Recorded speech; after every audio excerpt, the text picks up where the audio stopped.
Supplies: 4 quarts of synthetic, 1 liter of transmission, 2 quarts primary, an oil filter, and an air filter. You'll also need a funnel, oil wrench, 5/8 socket wrench, O-rings, an oil catch pan, primary cover gasket, and a number 25 torque head.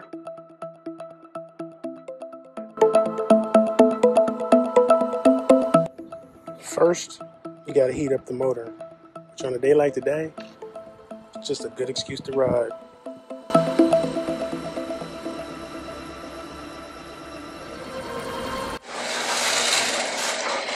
Oil plug. I installed a temperature sensor here, so oil plug is next to it. Recessed over here is a tranny plug, and then way over here just under the primary is the primary plug. You need to drain all the fluids. Now the plug head size is 5/8. And I'm going to loosen the oil filler cap on the other side, get some air to flow through the sucker. I like to crack it first and then come out everything. Once you crack that oil filler on the other side, that sucker will start flowing. See, it's flowing good. So, yep, the plug head. There it is. I think I also might have put some Teflon tape on this sucker last time. I don't think I'm going to do that this time. I'm going to put this O-ring thing. There's the O-ring. The sucker's on there pretty good. That needs to come off. And a lot of guys will tell you that, well, if it's not damaged or cracked, it won't do any harm. And I'm not going to disagree with that. That may be so. But I got a pack of 10 of these things for, I think, less than $1. So, and even if they were $10, it's a hell of a lot cheaper than an engine. So, I don't want to be in the middle of nowhere riding through the North Carolina mountains and start leaking oil because I was too cheap to put a stinking O-ring on my plug. So, place your O-rings. Dig it. Cleaned it off. New O-ring time. Slap a new O-ring on there. Could go all the way back down to the bottom. Simple as that. I suggest you follow the torque specs putting it back on. So that's that. But before I put it back on, I'm going to pull the filter and try to get all the oil out. Word to the wise, I didn't this time, but I think maybe K&N. Somebody sells the filter out on the head. That might save a little trouble.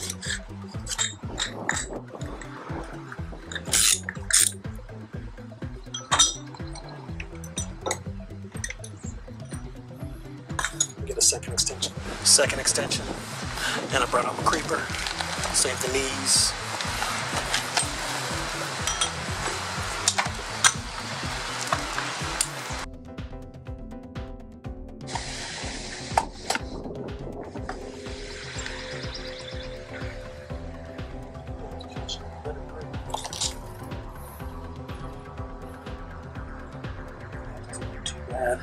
I'm not changing on mileage this time. I'm changing on just time. It's the season, so we do it all now. I change my oil regardless of mileage. Some years I only get 5,000–6,000 miles in, so I'll still change the oil every single season, and every other season I'll do a 3-hole change. Some say I'm over servicing the bike, but I haven't had any trouble with it. And fluids are cheap. Engines and being stranded on the side of the road are expensive. So,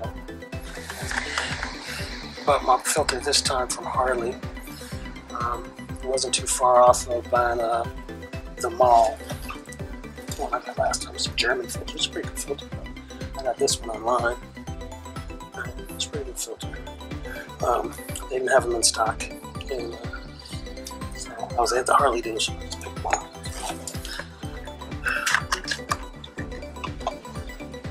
this one actually looks a little bit bigger. So, I don't know if one has better filtering properties or what, but I will take a little bit of this oil. I'll boil this up and over before I put it back on. And the reason being, if you've ever changed your oil before, this sucker can stick to the casing from the heat. If it sticks to the casing, see how far up in there it is next to the engine. It seems like it'd be a pain in the ass to get it off. Now you could fill this with oil and put some over here and put it in, which I sometimes do. I'm not doing this time since it's horizontal rather than vertical. Like my truck, I always fill it because it goes straight up into the engine case. So it goes sideways, it just risks more spillage. It'll still fill up when you start up. So.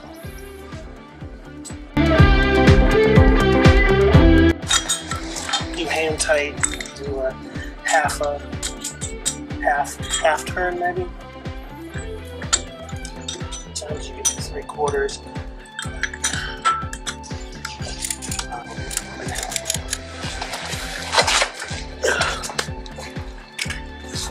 Reinstalling the bumper. Yeah.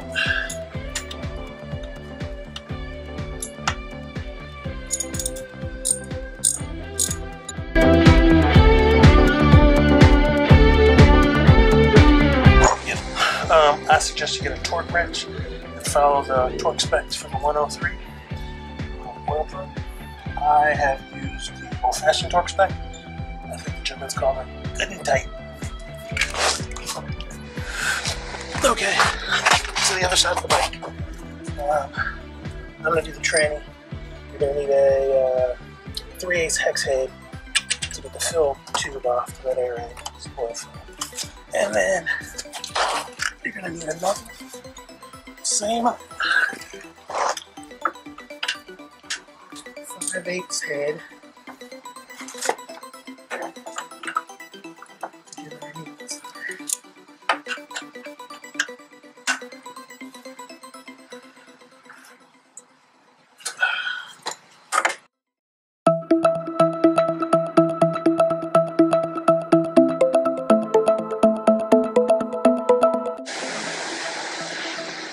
Replace this one with a stronger magnet just in case I had trouble with my tranny, but I haven't. I'm going to let that drain, I'm going to open the fill plug, and I'm going to replace the O-ring just like I did on the other side. Primary is going to take a little more effort, I think. Not much. Still going to pop the plug. Still the same size, we're still using the same 5/8 or 16 millimeter.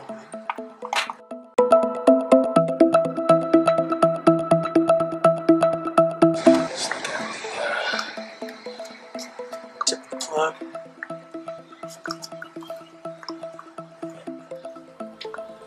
Something.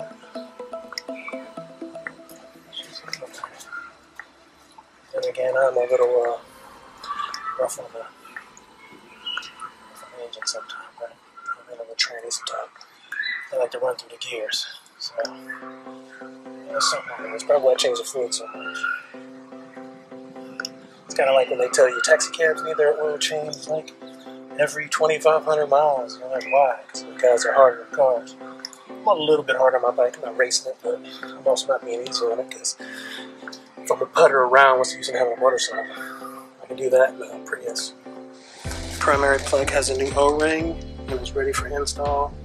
Next, it's going to take a T2 Torx to get this thing on.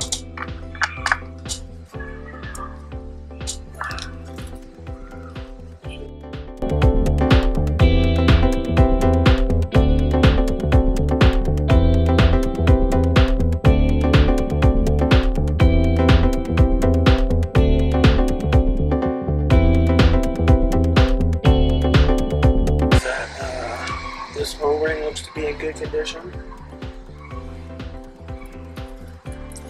And this gasket still looks to be in good condition.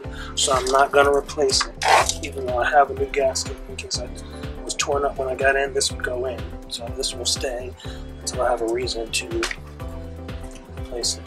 So this will go right back in when I get finished. So Next is to put this plug, which I just put the O-ring on, back in, tighten it down, and then I can start going with the fluids. Alright. It's primary first.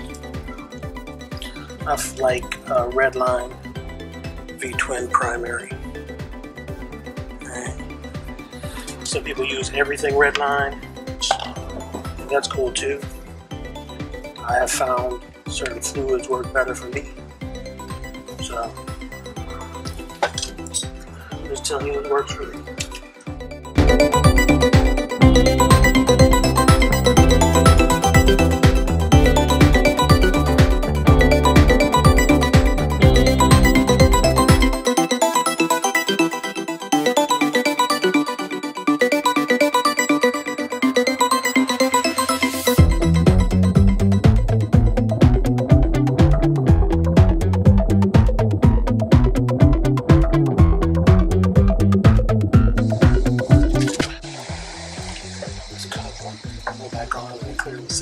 Towards the clutch. Just in case you're confused or something. Do the HD straight up and down, so this will always be my top bolt. Since that's the top bolt, I'll just mate them together. Then the first bolt will go in.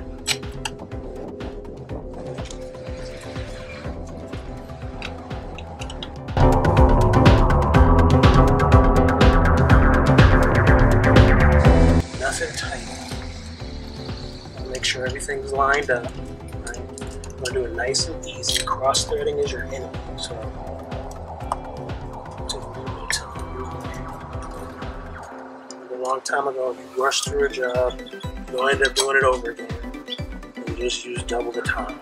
So just take your time. When I go to tighten it on, I will snug the first one a little bit.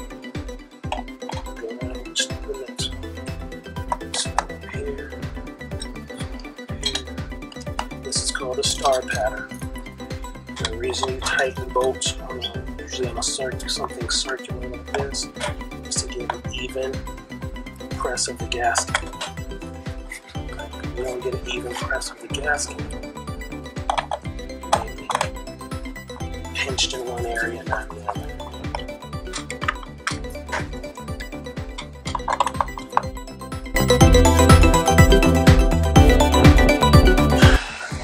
After a video about the chroming and Harley barely just irritates you.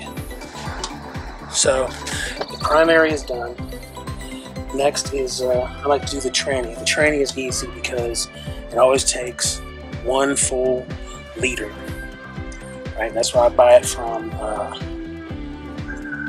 El-Ray. Just comes in 1 liter, big twin tranny oil. Like I said, you could probably use whatever Harley has, but I found that this feels a little bit cooler because I live in North Carolina. When I got 100-degree days, I'm sitting in the mountains. This seems to be running a little bit better.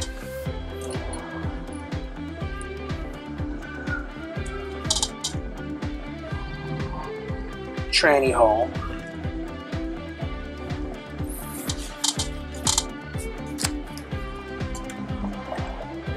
Careful, you know which hole you're going in. But anyway,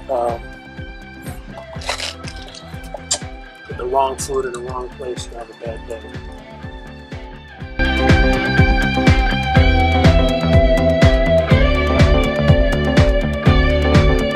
I will always err on the side of changing fluids. Once again, what is my motto? Fluids are cheap. Engines are expensive. In this case, fluids are cheap, transmissions are expensive.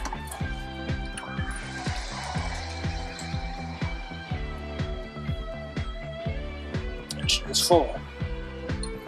Full liter. Next, onto the oil. So the engine oil filler cap.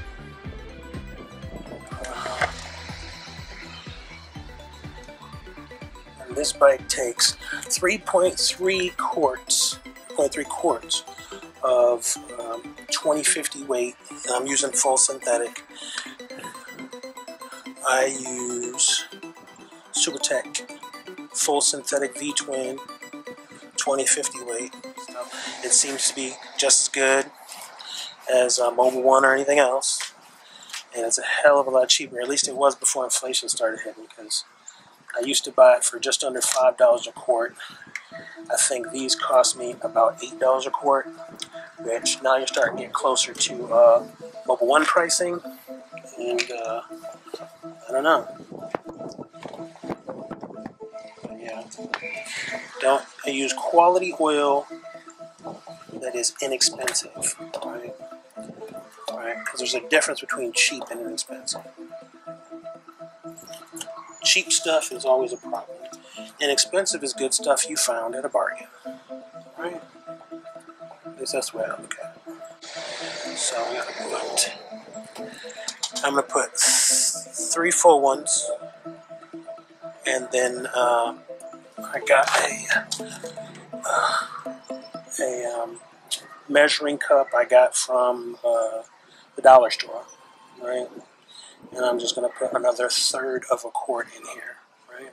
So, anyway, I'll be back. And so, I just asked Siri what was 1/3 of a cup, or the 0.3 or 0.3 of a quart.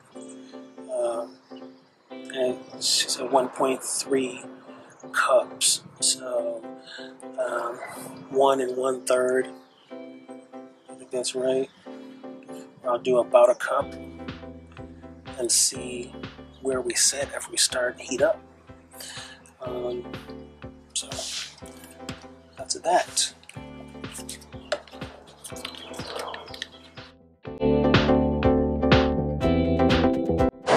We'll heat it up, see where it is, and then I'll go from there. What you don't want to do is put too much oil in your Harley. Starts spitting through the air cleaner area, it becomes a mess, right? So let's not do that. Speaking of the air cleaner, that's what's next. I have a stage 1 on this bike air cleaner, the circular one that's under the football. I bought a K&N filter to replace it. It's already charged, and oiled and everything's on it. Alright, so I have a 5/16 hex head. So it's for the center of the football. So underneath, the same T2 Torx head that we used earlier for the primary.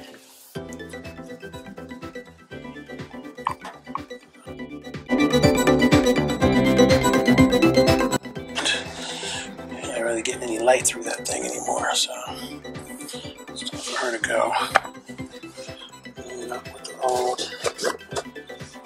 and with the new K&N jump. Part number was 0818, in case you were wondering. This D part number. Because I had a hard time figuring out with my stage 1 how to get just the filter, right? So this is where I ended up. Harley kept wanting to sell me the whole shebang with the entire change out. I didn't want that, I just wanted this filter.